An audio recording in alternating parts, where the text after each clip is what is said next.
Hey, I am VictorÜ. I help provide insight to empower, and today and every day, I want to bring you something. This thing that I found that helps me to better navigate my life. So I'm not ever trying to tell you what to do. It's more about presenting you something and seeing how, if you applied that, how would that change for the better how you relate to your life, to your experience. And for those of you who can relate to this, I spent years of my life unconsciously, unknowingly choosing women to prove myself to prove my worth to.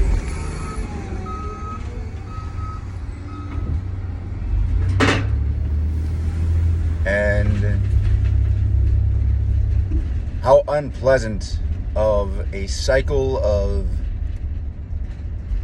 self-destruction, self-subversion, self-sabotage that can be. So to empower myself, to provide insight, to gain insight into myself, into my experience,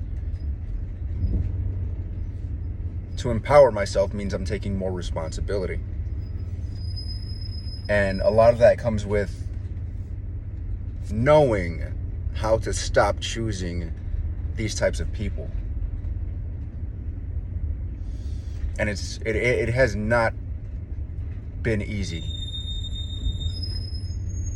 Even now, I'm still transitioning out of that, transitioning out of not just choosing these types of women who are in the belief system, in the belief sect, that men are bad and therefore they're going to prove it, and then meeting me as someone who's trying to prove to himself, that I'm a good person, that I'm a good partner.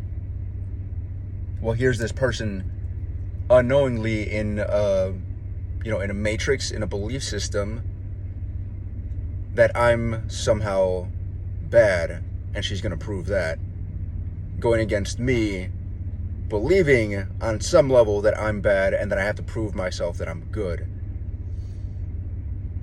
and becoming more aware of that. Part of that, with the insight here, the experiment to run, is to reframe, to become aware of when we see our partner, when we see that red flag in our partner, that, like this girl on Tinder, was laid that seed, that put that flag, on the field, and in so many words let me know that she was suspicious of me already, like 2 lines into it. Old me would have tried to prove, no, I'm a good person, I'm trustworthy, this, that, and the other. And then me now is like, we're like 2 lines into a conversation. If you've ever dealt with a narcissist, then you probably know, and might even have the experience, that they refuse to take responsibility. The other side of that, of having experienced a person who is not willing to take responsibility, what keeps us in that relationship is that we end up taking all of the responsibility. We end up taking all of the blame, more than what is ours. And it's a challenge. It is a challenge for us to show up for ourselves, to own up to what is ours, and be discerning in what is the other person's. And it's a challenge also to have integrity to ourselves, but to show up for ourselves. In, like, for example, for me to show up for myself in that case was to say, look, this just doesn't feel right for me. It's, within a few lines of dialogue, I'm already like, this doesn't feel like, I don't like the way that I'm reacting to you. So it's going to be a no for me. And she responded with, that's a very, a snap decision. She said it was a snap decision. And old me wanted to be like, oh, no, I'm so sorry. You're right. I'm jumping to conclusions. But the me that I've cultivated, that I've grown, the trust that I've built with myself, stood firmly, stood gently, and said, no, this doesn't feel right. I would rather take my chances with somebody else. I would rather trust myself. I'd rather trust what I see, because I'm very mindful of what I project, but I'm also working on trusting myself, my experiences, and my own intelligence, my own perspective. I can be very intuitive and very good at reading people. But if I don't trust myself, one, that skill never develops. And two, if I don't trust myself, then I'm jumping outside of myself, I'm betraying myself, I'm sabotaging myself for someone else's ego.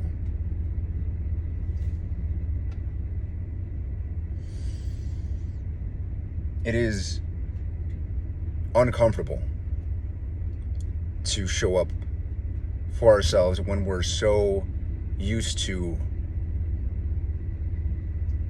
throwing ourselves under the bus for someone else's ego, for someone else's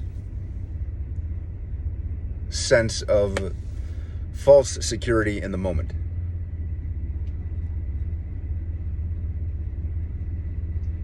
For me, that comes from, insecure parents, a very traumatized mother, wanting to take care of her and make sure she's okay all the time, and how that became at my own expense. So I'm inviting you, whoever's watching this video,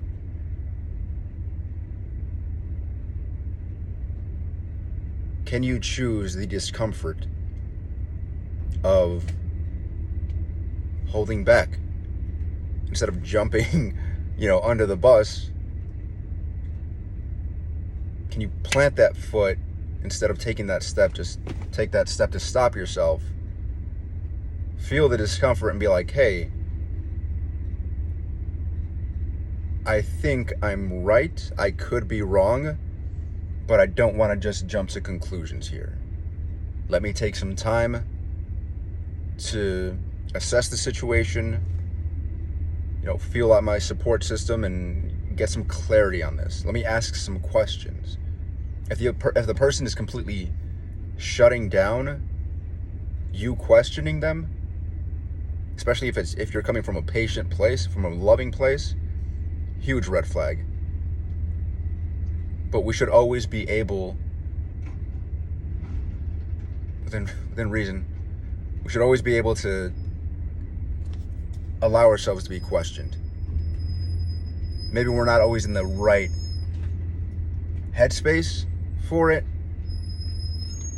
but with a little bit of time, a little bit of breathing, we can get, if not in that moment, in another moment, we can get into the right headspace and open ourselves up to answering some questions.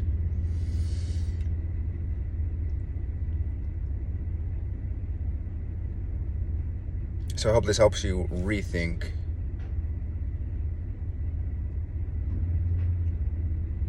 how you may or may not be self-abandoning, self-sabotaging, throwing yourself under the bus for someone else's ego. And definitely an invitation for introspection and for maybe even asking yourself, how would I show up if I was showing up for myself 5% more. If I was a little more secure within myself, like 5% more secure. There's something to think about. I love you. Peace.